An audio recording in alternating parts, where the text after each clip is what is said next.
Hey hello guys, என் பேர் வீரா. இன்றைக்கி நம்ம பூமியை பற்றின சில ஃபேக்ட்ஸை தான் பார்க்க போகிறோம். அதை தெரிஞ்சுக்கணுன்னா நம்ம சேனலை மறக்காமல் சப்ஸ்கிரைப் பண்ணுங்கள்.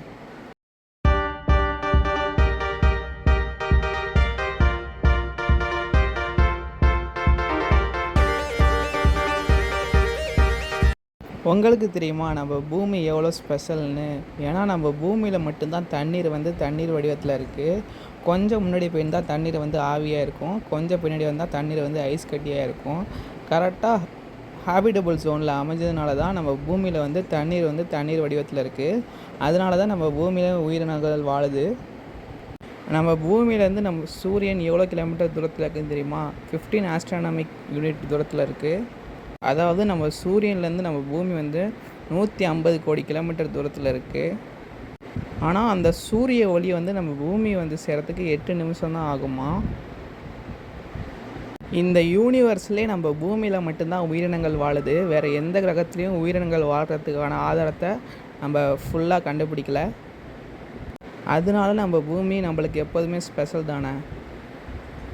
நம்ம சூரிய குடும்பத்திலே 3வது கிரகமான நம்ம பூமியில் மட்டும்தான் தண்ணீர் மழை பொழியுது.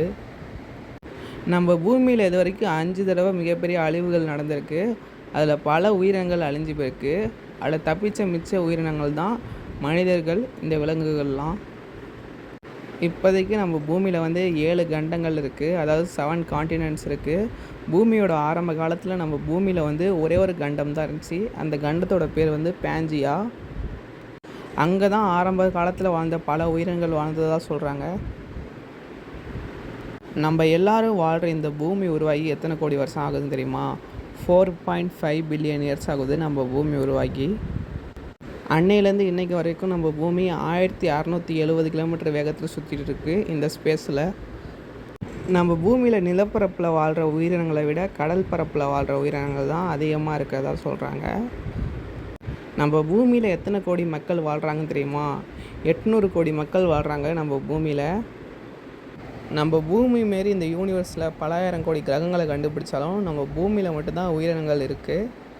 நம்ம பூமியோட கிராவிட்டினால தான் நிலவு நம்ம பூமியை சுற்றி வருது. அந்த நிலவோட கிராவிட்டினால தான் நம்ம பூமியில் கடல் அலைகள் உருவாகுது. அந்த நிலவுனால தான் நம்ம பூமியிலையும் பல சீசன்ஸ் வருது போகுது. இப்படிப்பட்ட இந்த பூமியை நம்ம தான் பாதுகாக்கணும். அவ்வளோதான். இந்த வீடியோ உங்களுக்கு பிடிச்சிருந்துச்சுன்னா லைக் பண்ணிட்டு நம்ம சேனலை மறக்காமல் சப்ஸ்கிரைப் பண்ணுங்கள். தேங்க்யூ.